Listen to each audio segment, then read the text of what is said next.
Numbers 22 and 23, the story of Balaam and the theme of playing games with God's guidance and how God directs us. Balaam's in a quandary.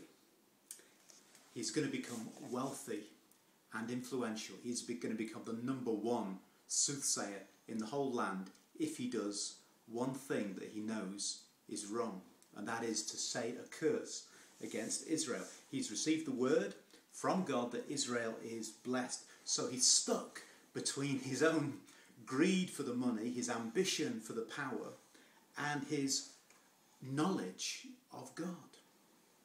So he commences with Balak with a series of sacrifices so that God will change his mind.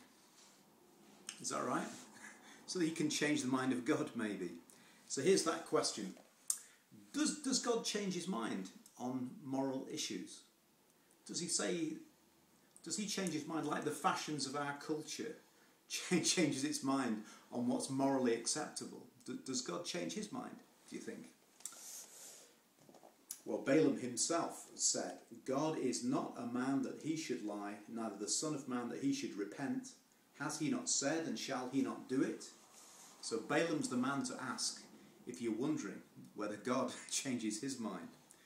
Of course, the word repent there means change. It means change your mind, literally. Shub, the Hebrew word. Maybe when Balaam said this, he just meant simply that God is more inflexible than mankind, more stubborn, more set in his ways, that, like a lord. And so maybe he realised that God had put his favour, his hand of favour on Israel, and that it was hard, but maybe it wasn't impossible to change God's mind, to alter that partiality. And so maybe he was trying these sacrifices as a sort of a bribe.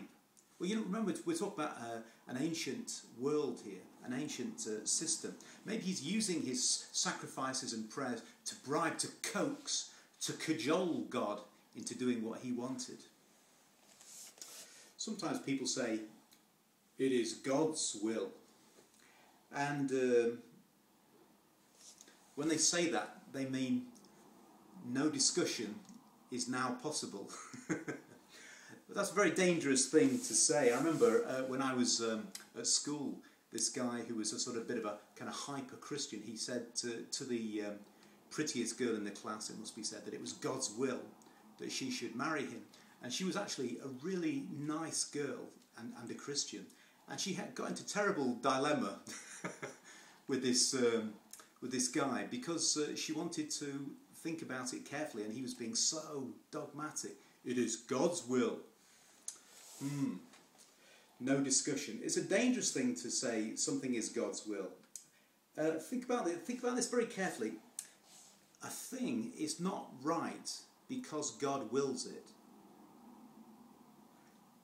God wills it because it's right.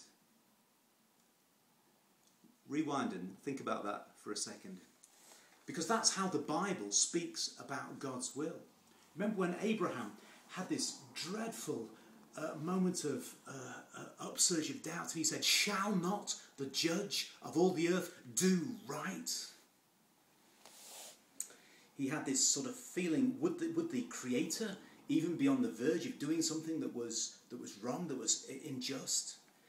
And so the Bible justifies the ways of God to man, but it couldn't do that unless it admitted that there were some things that were eternal.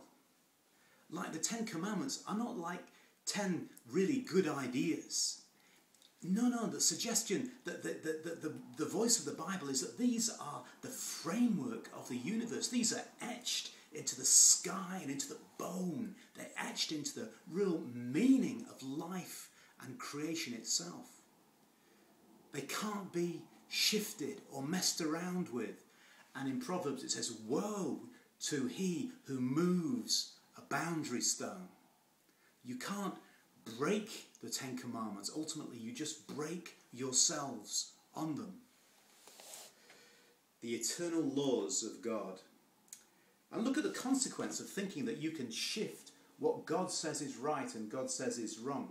If right is right because God wills it, then if God chose, maybe he could move the boundary stones and make a lie into the truth and the truth into a lie. Maybe he could make something that was bad into something that was good.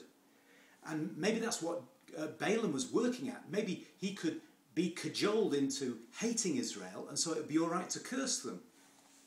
Do you see? But as soon as you go down this track, it's quicksand. You just get stuck. If you think that right and wrong are something that are just a matter of decree, it is right to eat ice cream on a Sunday. That's the only time I got it when I was a kid. No, it's just quicksand. If you think you can mess with the moral fabric of who God is, then there's nothing to stand upon. Jesus said, heaven and earth may pass away, but my words will never pass away. Don't you feel that like a solid rock underneath your feet? That the words and laws of God are safe and eternal. And it's like a safety net underneath everything. And once you mess with that, Balaam, you're messing with the very foundation of what's made life possible and solid. Okay?